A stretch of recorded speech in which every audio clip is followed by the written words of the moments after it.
So the topic of today's discussion is, what is music theory pedagogy? Within the field of music theory, positive changes have occurred over the last several decades, changes that have made the field ever more inclusive of diverse music, methodologies, and research topics that bridge multiple disciplines within and outside music. Against this development, the practice of music theory pedagogy can often seem bound by traditions that uphold the content of the core curriculum above all else. In order for music theory pedagogy, broadly speaking, to develop in a way that reflects the diversity and vitality of our discipline as a whole, it is critical that music theorists invested in teaching revisit the fundamental question, what is music theory pedagogy?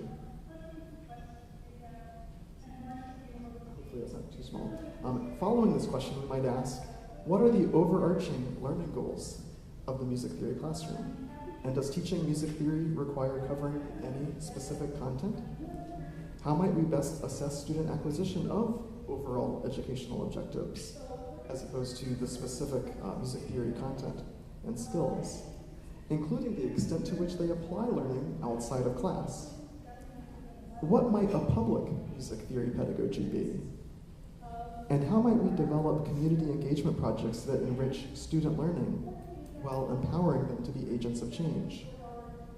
And the final question, actually, I'm grateful to Gabe Finkhauser for proposing. He's asked the question about balance of topics and current trends within the field, a question that another person in the room has as well. Here to discuss these questions and hopefully pose more of their own are 5 panelists who I've asked to explore the boundaries of what music theory pedagogy might be. I've asked each of them to speak for 5 to 7 minutes. They are welcome to address the questions above or raise questions of their own, and their presentations will be a starting point for discussion, a group discussion about all that music theory pedagogy might and might not entail. Sorry. So our first panelist will be Mary Arlin, who is Emerita Professor from Ithaca College. First of all, thank you for the invitation to speak today. The majority, can you all hear me? Is that better? Okay.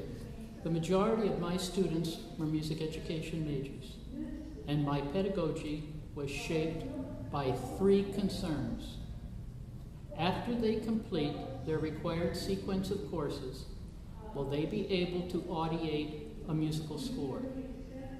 Will they be able to analyze a composition with and without a score and make reasonably mature judgments about it? And will they be able to make a simple harmonization of a folk song?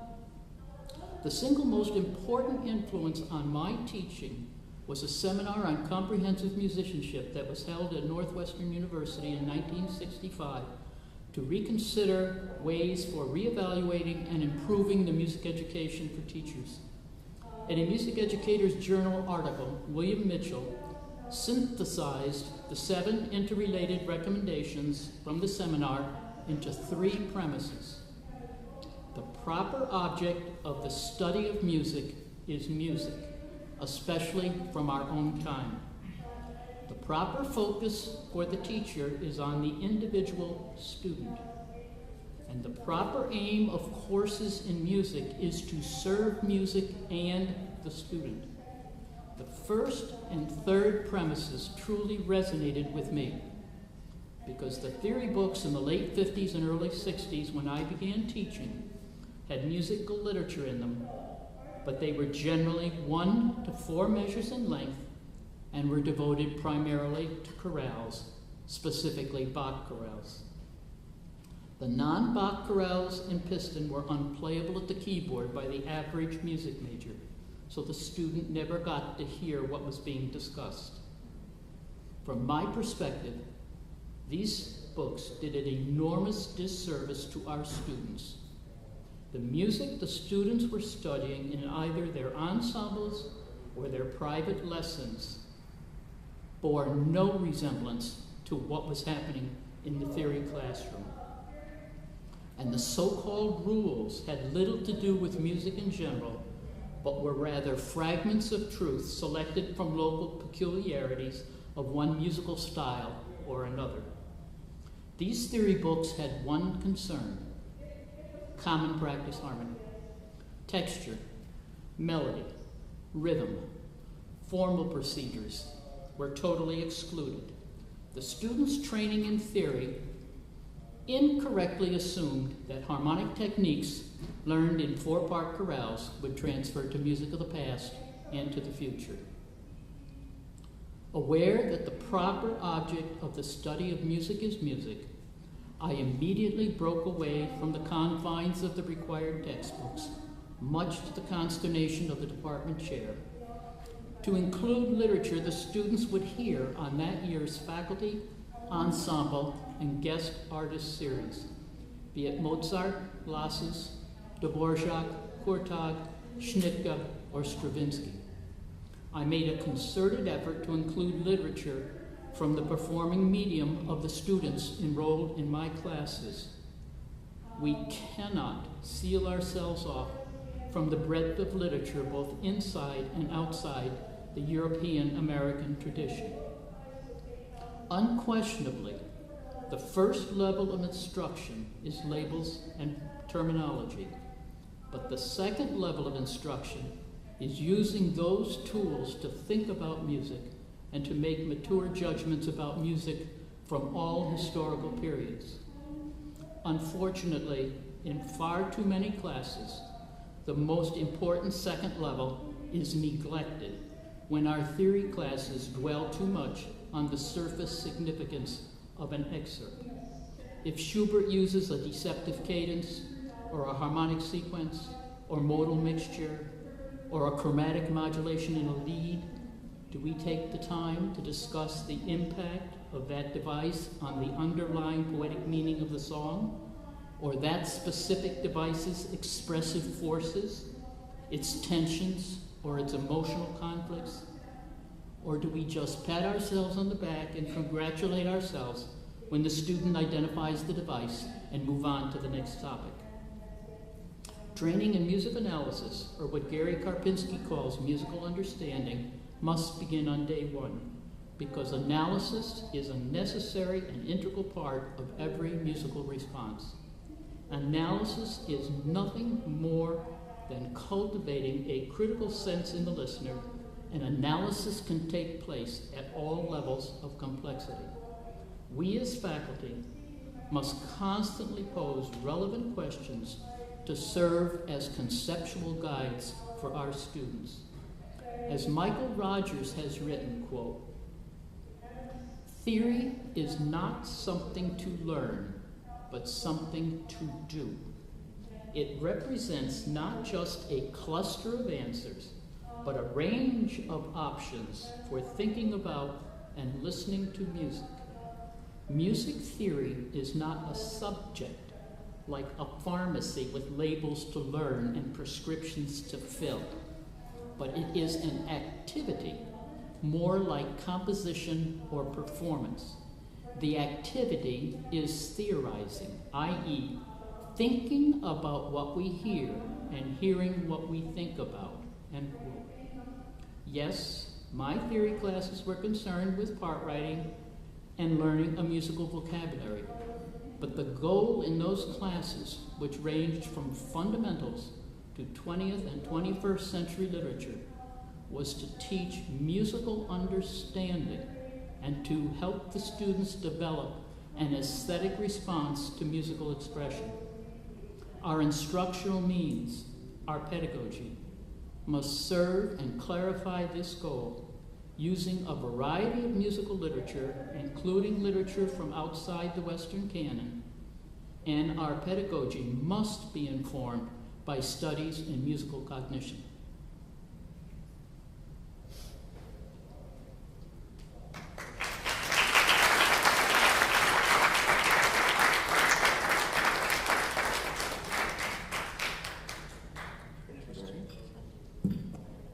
Our next speaker is Michael Callahan from Michigan State University.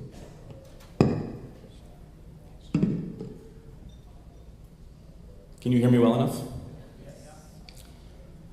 It is worth every effort to strengthen the symbiosis between the undergraduate theory curriculum and other facets of students' musicianship and study.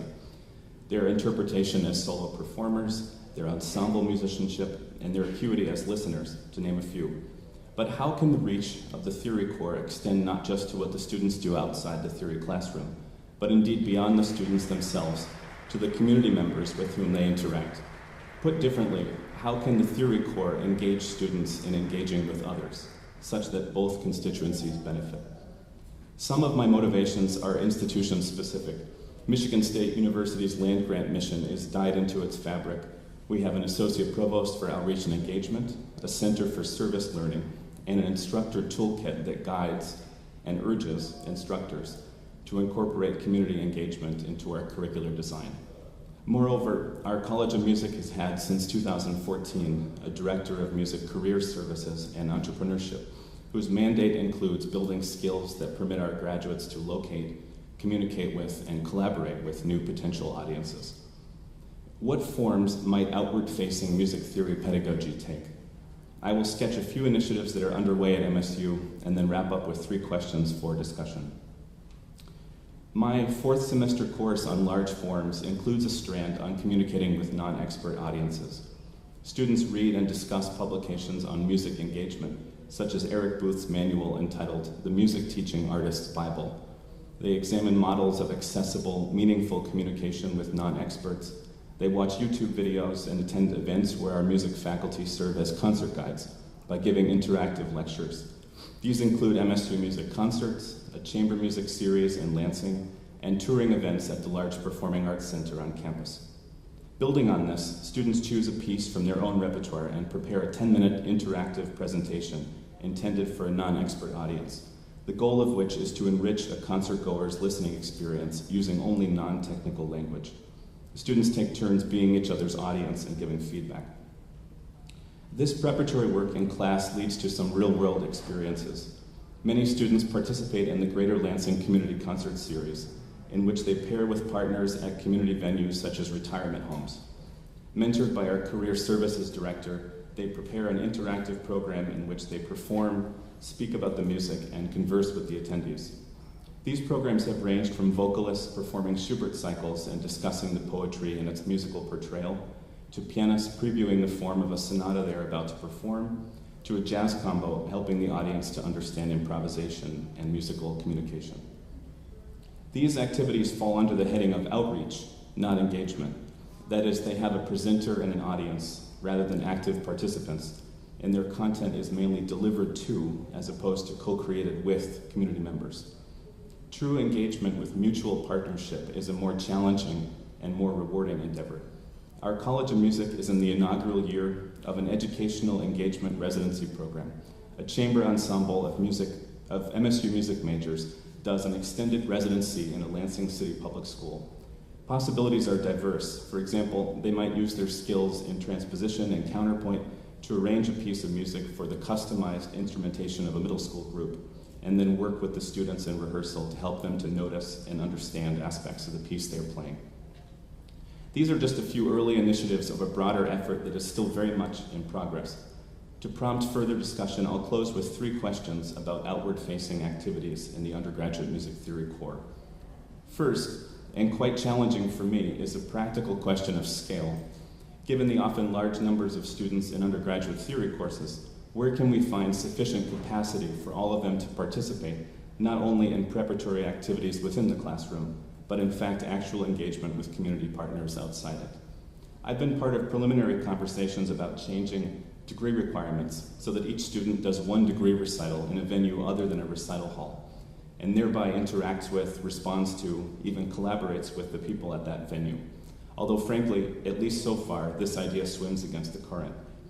As theory teachers, what sorts of partnerships can we form both within and outside the academy to increase capacity for outward-facing music theory pedagogy? In my experience, the potential is greatest where integration and cross-pollination are already habitual between colleagues. Our orchestra conductor, a good friend of mine, emails back and forth with me constantly about scores he's studying. He visits my sophomore class to lend a conductor's perspective to analytical discussions. He talks about consonance and dissonance, harmony, and phrase rhythm in his rehearsals, and projects a variations audio timeline on the wall. I visit his orchestra rehearsals to illuminate aspects of the works that they're playing. And I think as an outgrowth of all of this, he is going to start inviting theory students to speak with audiences before and during orchestra concerts. Second is a question of curricular context. Given what we teach in the core curriculum, which topics most lend themselves to engagement with community audiences? This can be paradoxical. A seemingly basic topic from a fundamentals unit, such as the Circle of Fifths, may fall outside what would interest and inform the listening experience of a non-expert, while in contrast, a more advanced topic from later in the curriculum, such as small and large forms in a variety of repertoires, could, with skillful communication, be both accessible and valuable. And third is a question of breadth and depth. Engagement activities need to be accessible to their community partners, but it is important for these activities to deepen, apply, and contextualize students' learning in the course, not dilute it. The literature on academic service learning by writers such as Kress, Littlepage and Gasly and Jacobi defines mutuality as its essential tenet. That is, volunteerism is insufficient and must be coupled with the learning experience outside the classroom that, through students' reflections, advances the course's primary learning goals. For example, when my students tried communicating with non-experts about a sonata form piece without any technical language, they reported learning to see the form as a dramatic narrative instead of solely as a succession of discrete events. Or when my student engaged a nursing home audience in a conversation about what a song's text meant to them and what its musical setting meant to her, she learned to consider what the poetic, aesthetic, and even personal stakes of something like expressive chromaticism are. Where else in the curriculum do these kinds of opportunities lie? There are more questions than answers here, I think, so I look forward to further discussion. Thanks.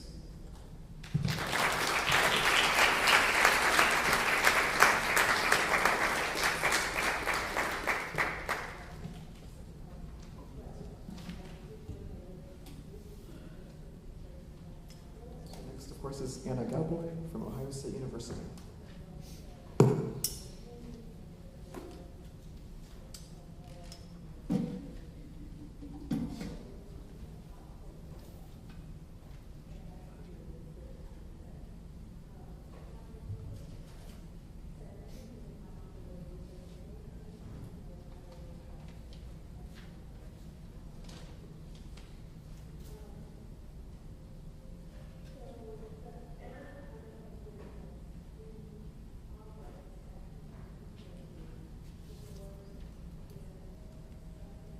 Four musicians sat in a circle. They had just finished playing the exposition of Beethoven's String Quartet in F major, Opus 59, number 1, and they had a problem. It was early in the rehearsals of the piece, and as an ensemble, they had not yet decided how to shape the gestures following the cadence that closed the first module of the primary theme. This scene took place in a class titled The Technique of Interpretation I co-taught with my cellist colleague Mark Rudolph at Ohio State. In 5 weeks, students developed an interpretation of a work and realized it in performance.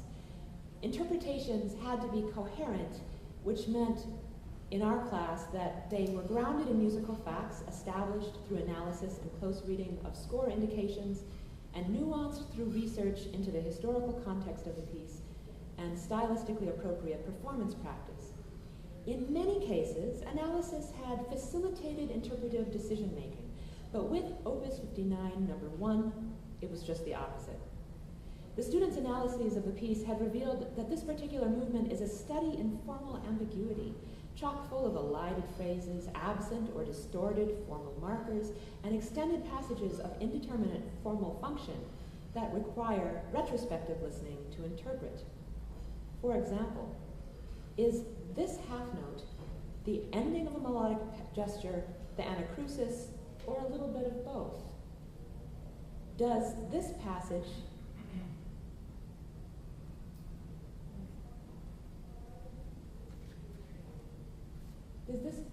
divide into 2 phrases? Or 3?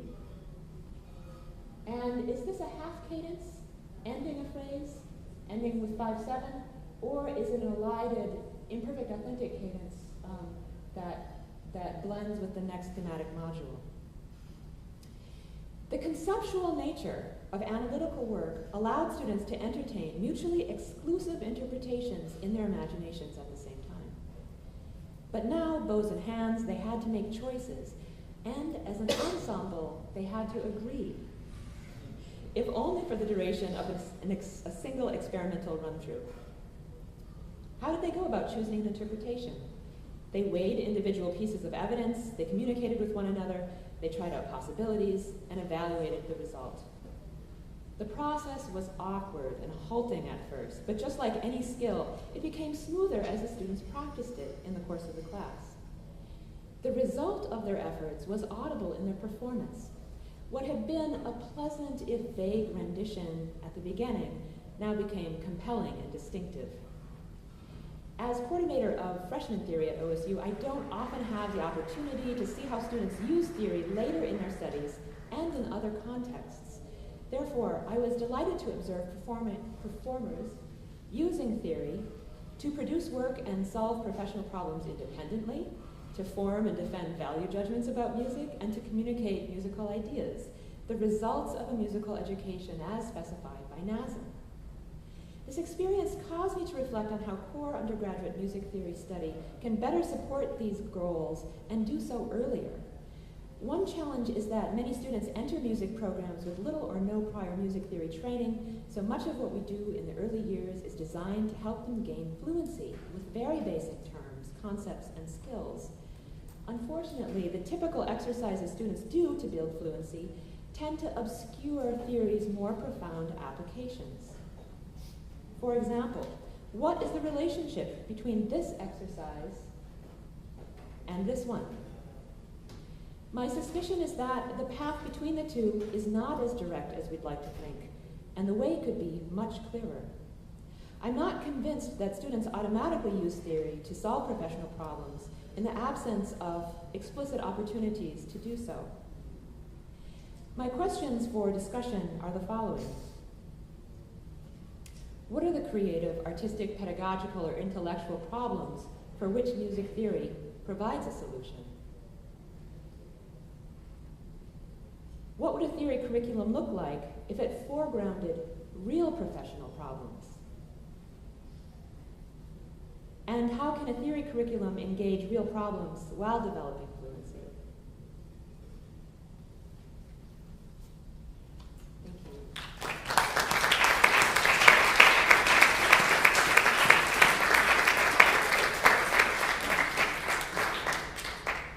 Well, as I start out, I want to make it clear that I'm speaking to you today in my role as director of the Institute for Popular Music at the University of Rochester. I'm also fortunate to have positions teaching at Eastman and in the college music department at the University of Rochester. I'm going to talk to you about an integrated curriculum that neither of those departments uses.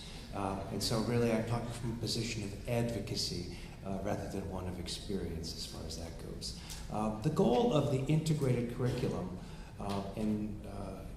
as it appears on the Rochester Institute for Pop Music website, which, by the way, is rochester.edu/popmusic/curriculum. Very logical and easy, rochester.edu/popmusic/curriculum. The goal, with regard to the overall goal of the curriculum, which addresses BA and BA programs, is to bring together music students who perform in a variety of styles and create a learning environment in which no style is privileged over any other. So no student is made to feel that what they're doing in class is somehow better than what they prefer to do in a musical environment. Of course, this raises, if you really stick to the spirit of it 100%, it raises some very big problems for pedagogy. And so that's what some of the issues that I'm going to try to raise right now. I think many of you may agree that because common practice music is central to traditional theory teaching, even when other musical styles are discussed, emphasis has typically been on harmony, voice leading, and counterpoint. So you may bring your Beatles example in, you may bring your Led Zeppelin example in, or something like that, but still, what forms the course are these central concerns of harmony, voice leading, counterpoint. So the question would be, following this idea in which common practice music was no longer forming the focus of the curriculum, what does a curriculum look like that does not have part writing at its core, or at least not at first at its core? What are some other areas that could be covered to replace the focus on part writing and harmony. In other words, if students aren't doing harmony assignments and voice leading homework, what would they be doing? Can this result in a challenge? If you were able to do such a thing, would this result in a challenging curriculum, or, as some opponents might say, is it just a watering down of theory? In other words, if you take the harmony, voice leading, and counterpoint out, can this still be a rigorous music theory curriculum, or is it something more like a guided bus tour of elements of music? And what would class assignments be like in the absence of part writing homework? Now, we've heard some great suggestions about other things that people are doing with their curricula, so I don't mean to imply in any way that part writing homework is the only thing that we're doing in our classrooms, but let's be honest, it's a big part of it. The way my proposal goes on the website for theory is after the integrated first year, a second year could offer specialization. So my idea would be that students would exist for 2 semesters, coexist together, the classical students learning from the experience of the popular music or folk or whatever kind of music, other kind of music students are in the room. And of course, the most important thing is the pop music students learning from the classical music students, but on an even playing field where one person's repertoire is not seen as superior in some way, even implicitly, to the other. But after that first year, it would certainly be possible to offer specialization. So why not go back in the second year once students have had a year of theory and sort of seen the big picture and learn some skills in harmony and voice leading, but not at the level that we do them now, and then really dig into that harmony and voice leading. Once they're fluent, I think you can make a lot more progress in one semester than we typically can when we dole that out piecemeal as we do week by week in a traditional curriculum. So, for example, the pop person wouldn't need to do all the detailed harmony and counterpoint. They could do things that are germane to what they do. The jazz person could have a course that focuses on that. But the student who is more interested in traditional skills could have a course that goes back and picks up some of the ground that may have been given by the integrated curriculum in the first year. So during that first year, areas that might receive greater attention, and in some cases a lot greater attention than we're able to do now. Of course, I would advocate that harmony and some voice leading remain a crucial element, but not one that is driven by the concerns of common practice vocabulary. Rhythm and meter could take a much more important place in our curriculum. It seems that in many books, once we get past compound meter and simple meter, we kind of assume the students can already read music, and so we just kind of move to the notes, but don't think very much about the rhythms or some of the other bigger problems and interesting things that we can get students thinking about right away. One of my big points in talking about this is trying to reach if we say we want to reach the students halfway, we have to go somewhere toward where they already are. Most of our students have already got very, very rich experiences in music, and sometimes we approach them like the experiences they're having aren't ones that are valid or valuable for what it is that we're trying to teach. So part of this is reaching toward those students, reaching toward some of the things they can already do, and teaching them how to think about those things in music theoretical terms. Of course, that's always, for us, the camel's nose under the tent, because once we can engage them, once we can hook them with some of this stuff, we can then introduce some of the things that we typically would introduce in a traditional theory curriculum. Another aspect that might get more attention during the first 2 semesters would be form. I have to say that having taught rock music now for the last 20 years to non-majors, I think that non-majors who cannot read music and who don't have any fundamentals training can be taught to hear form in very sophisticated ways with very little sort of extra training. And so that's a place where you can begin with students immediately. And of course, the idea of texture and arranging and instrumentation, which we almost never spend any time with, but from a world in popular music, you really can't talk about music without talking about the various roles of the bass and the drums and the guitar and the vocals and the strings and the various kinds of things there. And I think that looking at those things in popular music sensitizes students to some of the same kinds of things that are happening in classical music, even if they're not mentioned so much or are appreciated tacitly. So I guess what I'm proposing is a discussion about what would happen if we didn't think about just adding other kinds of music to what is already a curriculum driven by the concerns of common practice music, and thought about what it would be like to have a curriculum where we tossed out, maybe to reintroduce, but tossed out the entire idea that what we do in theory should be driven by the values of 18th and 19th century classical music. Thank you.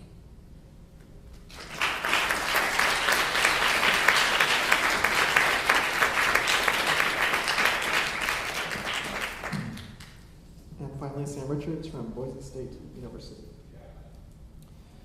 It is natural in the conduct of our daily work that we avoid direct and interfering contact with its fundamentals.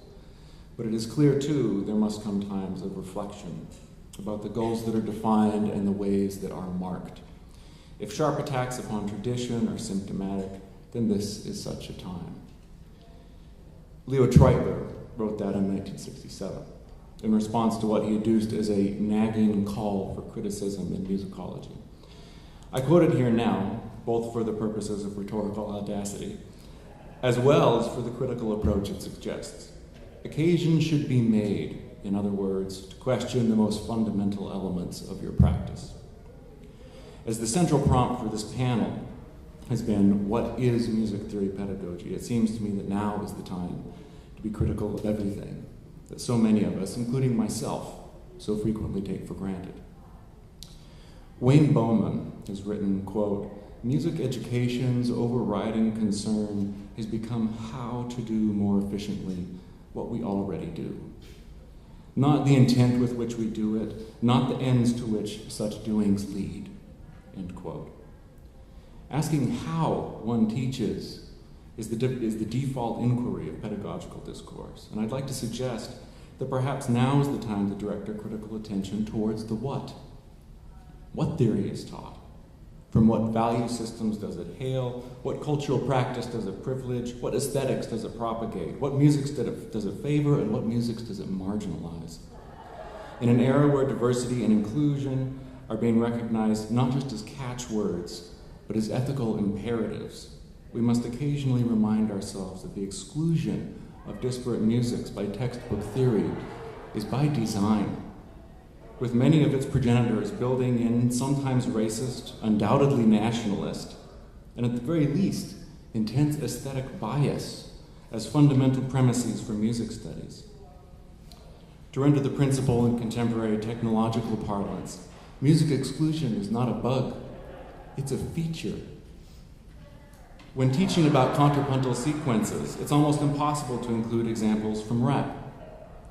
When discussing the voice leading of augmented sixth chords, I cannot force Beyoncé to make an appearance. When discussing dominant tonic resolutions and harmonic syntax, I can't use examples from Jennifer Higdon, or even pop music with other pre-tonic chords. When insisting that good melodies follow leaps with steps in the opposite direction, I can't simultaneously wrangle in disjunct yet spectacular tunes from Thelonious Monk, Hendrix, Radiohead, or Kendrick Lamar. And that's all to say nothing of the distinct features of flamenco, klezmer, reggaeton, gamelan, or other musics that decades ago may have been considered eccentric, peripheral, or even exotic, yet are now quite present in our quotidian culture.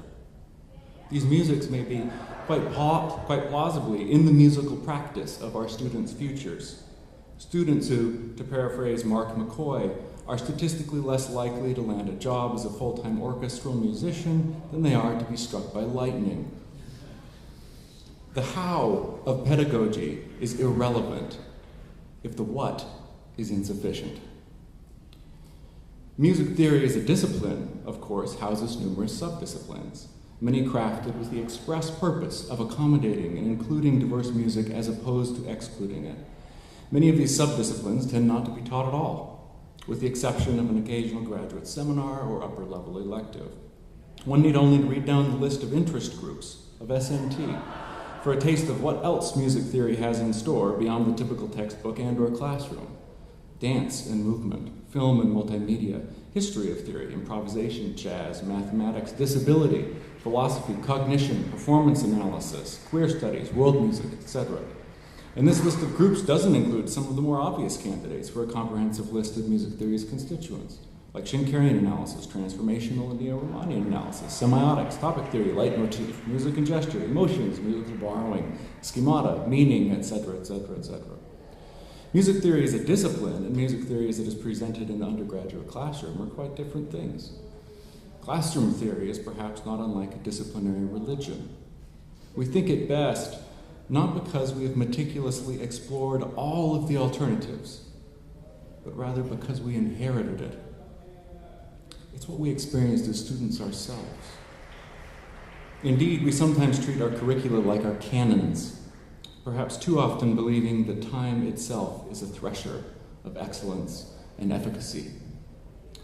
Faith, however, in the infallibility of this mechanism, however, predisposes one to the fallacy of equating what is with what ought to be. This sort of reckoning should not be taken lightly. Crises of faith are traumatic by definition and require great time and energy to actually consider all of the alternatives, to no longer operate under the delusion that we abide and practice out of will instead of tradition. But I suppose that's what I'm asking. I'm asking that we invite that crisis. What's our curriculum for? Who is it for? What myths does it perpetuate? What music does it exclude? What are the professional, aesthetic, ethical, and social consequences of continuing to teach the same stuff we always have, despite cultural, musical, professional changes in the past few decades? To echo a similar question posed to many supporters of Donald Trump in the recent US presidential election, if you don't think now is a good time to seriously consider changing your approach, what kind of professional, cultural, and musical shifts would have to occur in order to get you to change it? A profound shift in my own pedagogy was already underway when it was spurred on further by an idea in which the late Adam Crims nestled into the introduction of a collection of essays published in 1998. In it, Crims suggests that the words music theory be reversed, effectively reconstruing the entire discipline as theory about music. I suggest we take it one step further and make it plural. Theories about music, or theories about musics, if you will. I, for one, delight in the diversity present in these conferences, which, based on all the tales I've read about decades past, is a relatively recent phenomenon. The list of interest groups is not only growing, but much of their work is becoming a little less peripheral and a little more central. We are encountering not just a pluralism in the kinds of music which our students are interested in and are making themselves, but a pluralism in the music theory that is used to approach them. And I think both ought to be present in our curriculum. At a time when many would agree that borders between theory and musicology are softening, if not blurring at the very least, Adam Crims' semantic flip successfully captures what, for me, is a viable path forward for music theory pedagogy. Or, if you will, the pedagogy of theories about musics. Thank you.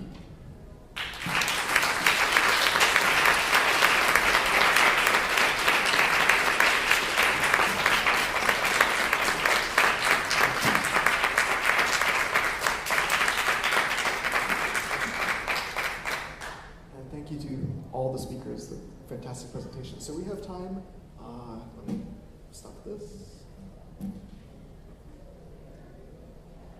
Just about 30 minutes for a group discussion. A lot of wonderful ideas on the table, and I would invite you to add your own by coming to the speaker. You're welcome to ask a question or provide a comment to the speakers, or add an idea of your own.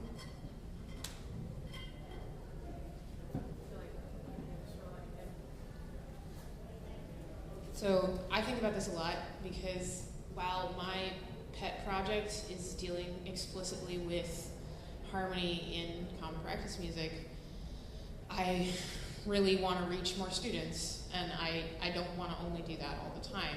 And I want to be able to get past learning all the labels so that we can get to the interesting theoretical territory fast. And so in the course of my research, I have crafted imaginary syllabuses that always start from form. So I thought it was really interesting that a number of you mentioned that you're doing work with getting into form, because I think that that's starting on the biggest level means you don't have to know the notes right away, and you can have a minute to catch up and learn how to read music, but while listening to and identifying forms in a way that can be really fruitful and analytical, and you can learn to write words, which is often a fun new skill for college students too, and then and have some applications. I've taught at Oregon for 5 years over the last 7, and I never had to grade any essays, and that was troubling to me, except for maybe a couple from juniors, but none of my freshmen or sophomores ever had to write long form words until recently. And I think that not only do they never know if they will actually like music theory as a discipline if they don't get to write words, that if you start from that sort of form and long form word written analysis with words first, then that can provide an opportunity to get away from some of that common practice centric problematic things that we were just talking about. Thank you. I do agree that writing allows students often to construct or participate in that production of knowledge. Would any of you like to address the way writing in the theory classroom fits with some of the ideas that you have proposed? So, all right.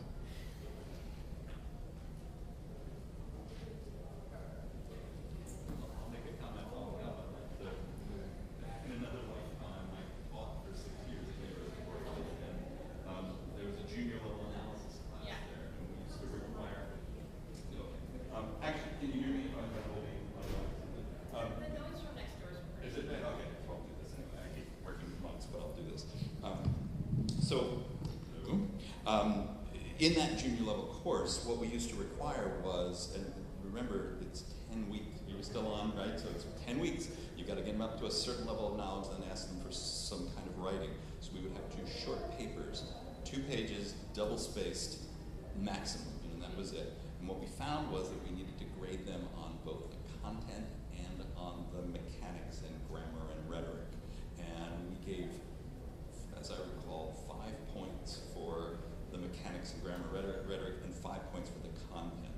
It was the only way to get them to really be able to write. And there were a number of students in that class who came to us and said, this is the first time all the way from K through college that someone said to me, I can't write. And it became a writing course rather than a music course. We spent most of our time on that stuff. So yeah, it's something really to think about. I mean, that writing in the undergraduate curriculum, so many people avoid it because it seems that the writing training that students have coming to us is not sufficient in order for them to function. I had several students comment that they, should write 101 or whatever, but trying to apply that to even that they do a lot is completely different. I do writing with my students when I do form analysis classes, so not necessarily in freshman or sophomore theory, but what I found that when I first started doing this with my students, they would come in, they would write these papers, they were awful, I would complain to my husband about, oh my god, these kids can't write, this is what I would say. Did you ever consider teaching them how to write? And I was like, no, I never thought about that. So what we start out at the beginning of the semester doing is we actually talk about what is academic tone, and we talk about like how do you write, and actually write intelligently about anything. In this case, we're writing about music, so we talk about, you can use the word sweet to describe something, you can use the word saccharine to, write about something, and those mean completely different things. So we start off with that, then we start talking about, like, what is a thesis statement? Because a lot of my students are like, oh, I'm going to write this piece, I'm going to write this, paper about this piece. Well, that's not a thesis statement. So we start talking about what that means. And then I also give them an entire lesson on how to actually add like a musical example to a piece of music. Because they're like, as you can clearly see in this example, the clarinets are moving here and this is happening this way. And I'm like, no, you have no clefs, there's nothing here, you have no idea what you've done. So we actually spend some time talking about that, and they have like all these little short, dedicated, like little essay, like practice exercises they have to do based on that. And then by the end of the semester, they can actually write like a 5 to 10 page paper that's intelligent.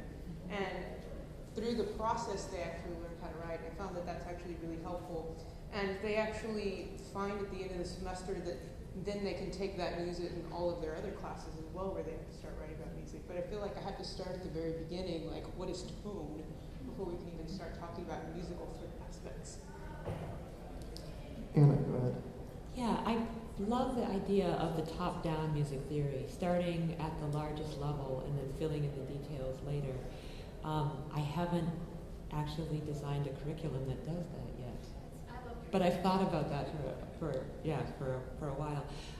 I've been working with using writing in class this year in freshmen by assigning them 200 to 300 word small writing assignments that will select a couple of things, starting with texture, timbre, rhythm, meter, and then adding in components. And I use a 3-topic rubric. One is accuracy, because sometimes that's a big issue. The other is clarity, which is the writing. And then thoughtfulness, which is kind of I say, make it interesting to me. I'm the audience for this.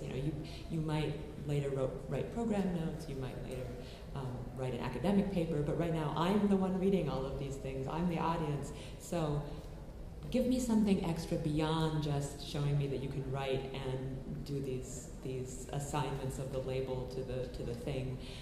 Talk about interaction, talk about meaning, talk about something else. And once they get into the habit of producing work along those 3 things, it gets better and better and more enjoyable for me to read 80 of these things at once.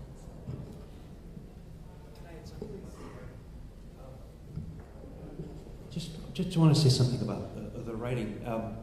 Oftentimes we think that, and again, I'll take it from the orientation of the first and second year. A lot of times we think about what we're teaching is doing, and I think we are doing, is teaching students something about music. But I think what our theory classes also do is teach students how to articulate the things they already hear in music. But it's very difficult to learn a repertory and to talk about what you hear in the music at the same time. And so one advantage to what I'm proposing is that if you go to repertories that students already know, and part of the job is giving them a vocabulary and a way of expressing themselves, you can get them writing much earlier in the curriculum. And I think we would all agree that if we could get students writing in the first and the second year, by the time they got to their junior year paper and they had some practice and turned in a number of papers, those papers might be a lot more fun to grade. So I think that a big part of our job is giving people vocabulary for experiences they're already having, and I think leveraging the students' current love and understanding of music is a great way to sort of rope them into some of the other things we hope to be able to teach them.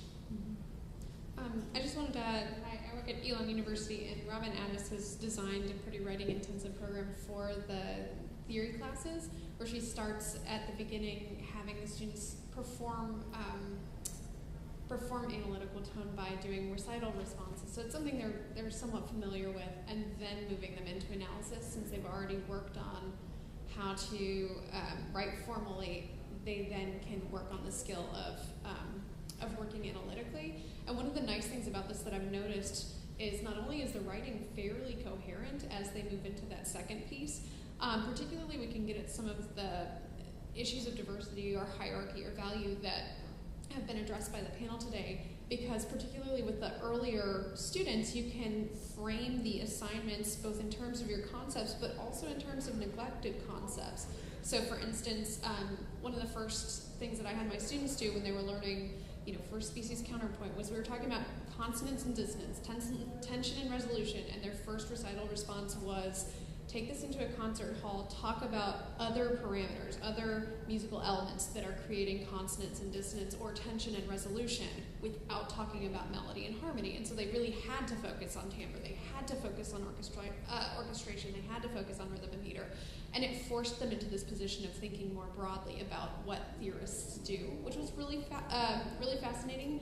And then to speak to sort of Sam Richards' point here about bringing in alternative genres as well as John's, one of the things that I have started doing with the upper levels is taking concepts from the classical repertoire and putting it into the popular repertoire and making them draw distinctions or draw theoretical claims from those. So how is modulation in popular music very different or used in these 3 songs differently than what we've been talking about with common chord modulation, in common practice music, and they have to think really critically about how it's different, how the genre is being defined by these particular things, and it again helps them to stretch those boundaries of feeling constrained in a way by those limitations placed on them by traditional theory concerns. So that's all I wanted to say, but thank you for bringing this up. I really appreciate it. I'm going to step in for a moment as moderator, and if you have more things to say about writing, those are welcome. But what I'd also like to maybe get us to shift toward, one of the, I think, wonderful questions that was posed was at the end of Anna's presentation, where she asked, what are the questions to which music theory provides an answer? I think I have that right. And a parallel question, which also might come up in our theory classes, would be, what are the compositional problems to which a particular piece of music is an answer? And so that might also be a direction that we'll go. I think that has implications for what all of the speakers had to say and their particular approaches. Perhaps that is a problem in the community, right? So what are the problems? And connected to that then becomes, how does the traditional theory-specific content that is found in textbooks and often displayed on our syllabi, how does theory-specific content become leveraged in a way to answer those questions? Or are there other contents that aren't traditionally covered that might be equally valuable? So I'm going to kind of throw that out there as another stepping off point, only because as fascinating as it would be to talk about writing the whole time, I'd like us to cover as many kind of areas that were touched on as possible. Kevin Holm Hudson, University of Kentucky. I do have just one last thing to share about writing. And this was actually in a graduate level class I taught. This was the most creative final exam I gave. I taught a seminar in progressive rock, and I gave them a very open-ended final exam question, which was to create a fictitious progressive rock band and give me a full detailed history of that group, the members, the instruments, how they came together, what schools they went to, who discovered them, who their producers were, the studio they recorded at, the record label, the cover artists. It was all the historical information that they learned in the seminar. And there were two requirements. One was the fictitious story had to be supported by historical facts. They couldn't just make up a name of a producer. It had to be a producer they learned about in the class.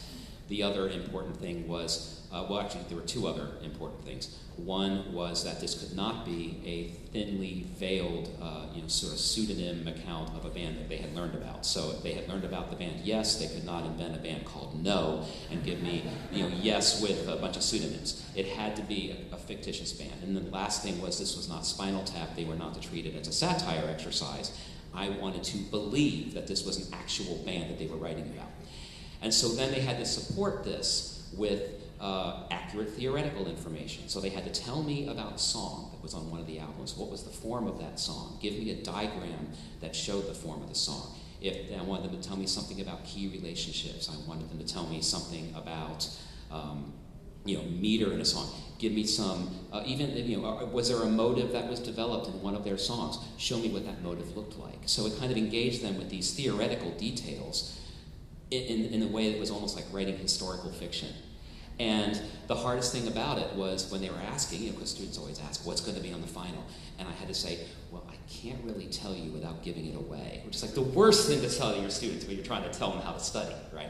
So I just said, just learn, go back and review all of the facts that you learned in the class and be able to just kind of share that spontaneously, and you will do fine. So then when I passed out the final, they were all just like, oh, yeah! And they just immediately started scribbling, and they went the full 2 hours, and, I got these fantastic results. So the takeaway from this, actually, is learning about things like putting form in very early on, is I could take this kind of idea and apply it at the undergraduate level, something along the lines of, you are writing a concert note for a fictitious string quartet movement that is in binary form. Tell me about it. Tell me about the key relationships the composer uses, and while you're at it, also tell me a little bit about this composer. When did he or she live, and so forth. And that could be an interesting exercise as well. So thank you. What was the best rock band name? Oh, I honestly cannot remember right offhand. But there were things like fantastic concept album plots that some of the students came up with. And again, they weren't based on any, directly on any 70s concept albums, but they were all believable, which was the great thing. Thank you, Kevin.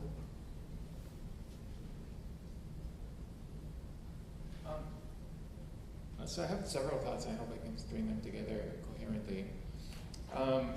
May I interrupt? We only have 15 minutes left, so I will actually encourage any speakers to maybe choose like one. Pithy. Okay. I'll try to make it short and to the point.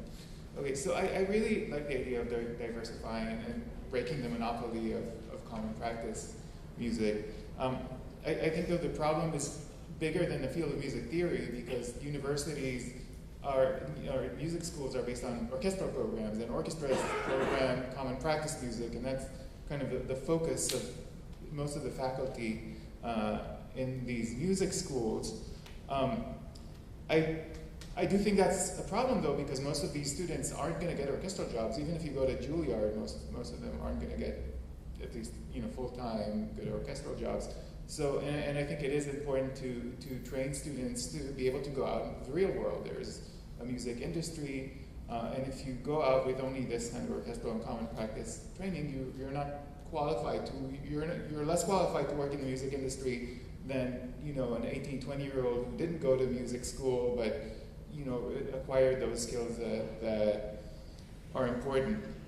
I am happy to see that there's a pretty big overlap between the people in the Popular Music Interest Group and this group, and maybe other scholars who are focusing on music that's not necessarily the canon. So what I think would be interesting, and I really like your idea of the curriculum. I think it might take some time until it's implemented on a wide scale, but I think in the meantime, maybe some people could get together and kind of think about how to design a curriculum, because there's people who've looked at their stuff. Christine worked on mashups, and there are people who work on Radiohead, and I do current pop music. So if everyone kind of dreams up how they would teach it on its own terms, rather than like bringing cool examples from the Beatles, and kind of get together and think about how to integrate it into a curriculum, even within the current system, I think that could be a step forward. That would be nice. So that was my thought.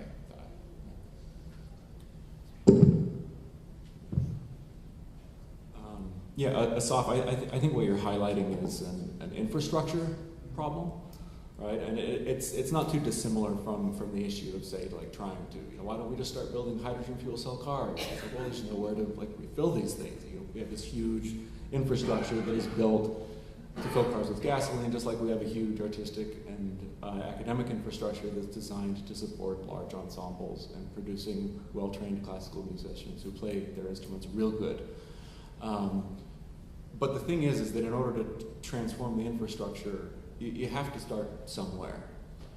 And so why not in my theory classroom, right? And so I'm totally on board with what you're suggesting. It's like, we maybe should pool together and try to implement, how might we proceed? And I think we're starting to. But simply recognizing that we're facing an infrastructure problem, I think, is useful in helping us approach ways to tackle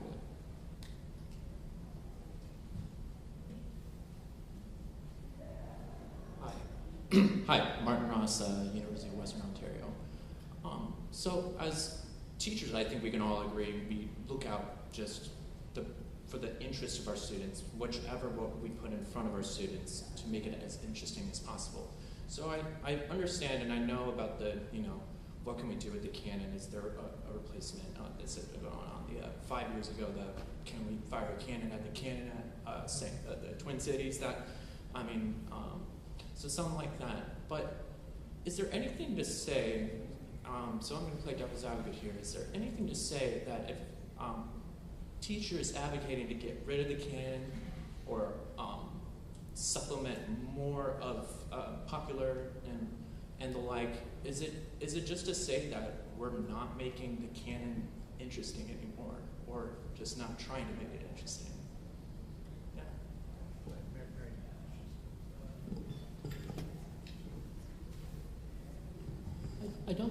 case of throwing out the canon. I think we have to remember that we need to engage the students with the repertoire they're being taught in their studio classes, the music that's happening in the ensembles, and the music that they're hearing on faculty recitals. That becomes the repertoire that we teach.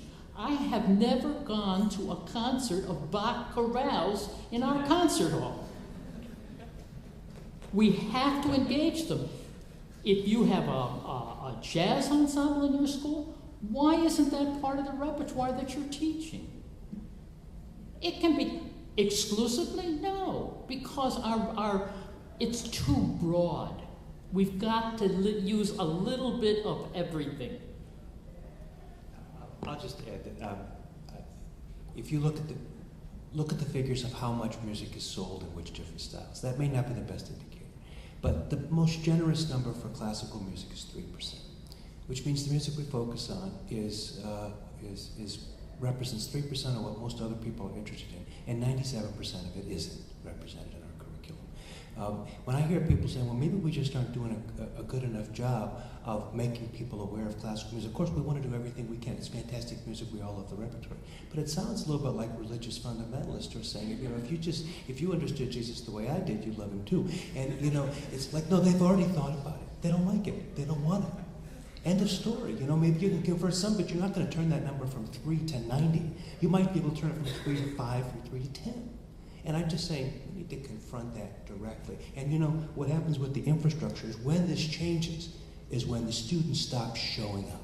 And they stop paying tuition, and administrators start saying, when that person leaves in the theory department, we might just not need to replace that line because you just don't have the enrollments to support it anymore. We need that money over in engineering or in photonics or some kind of thing like that. That's the infrastructure thing that drives the capital, is when the students just stop showing up. And when they think what we're teaching doesn't relate to what they want to do, they will stop showing up in a lot of schools they have.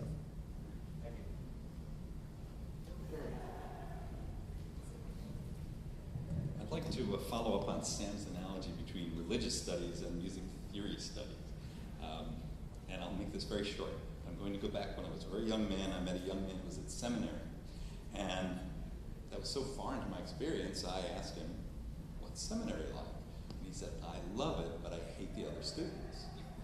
And I thought, what's that about? And he was very plain. He said, they're there for a religious experience, and I'm there to study religion.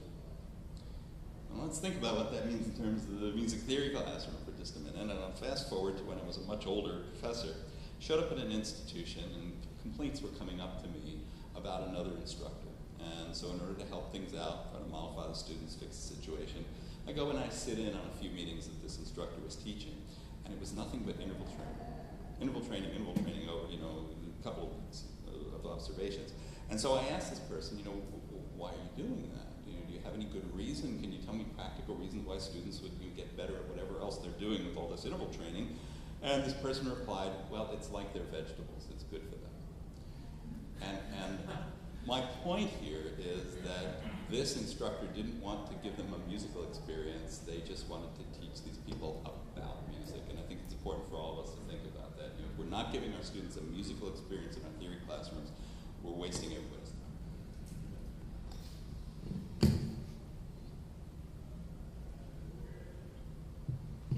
Looks like I get the last word. I want to thank the panel for doing a wonderful job of creating a really stimulating session. I've written down a number of ideas that I will take back to my teaching. But one that I wanted to hit on, since no one else has, is Mike's community engagement. I will tell a little story that's quite brief, but it involved me observing a teacher at another university who seems not to be in this room, so I will tell the story, but anonymously. She was teaching minuet style, Partimento, Riepel, back to the canon. They all wrote model compositions, which I do in my class too. But she then had arranged to have a van drive them all to a nursing home, and every kid had prepared their Mozart style minuet, and they had prepared some real Mozart. And the job was for the residents in the nursing home to vote, is it really Mozart? And so it was an amazing class, I thought, because the kids were really grounded in trying to make it sound like Mozart so that they would fool the people in the nursing home. And I just thought it was a really wonderful way to make their theory studies engage with the community and also meaningful to them.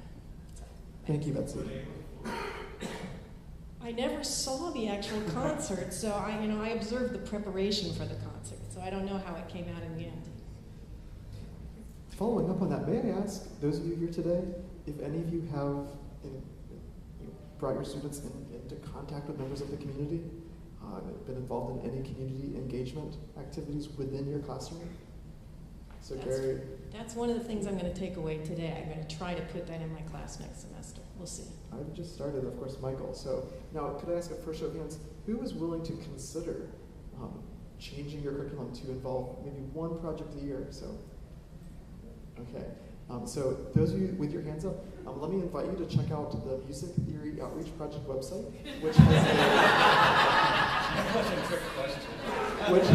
has a new section that will be developed to highlight and showcase community outreach projects that have been done. So I'm hoping I can get mine up there.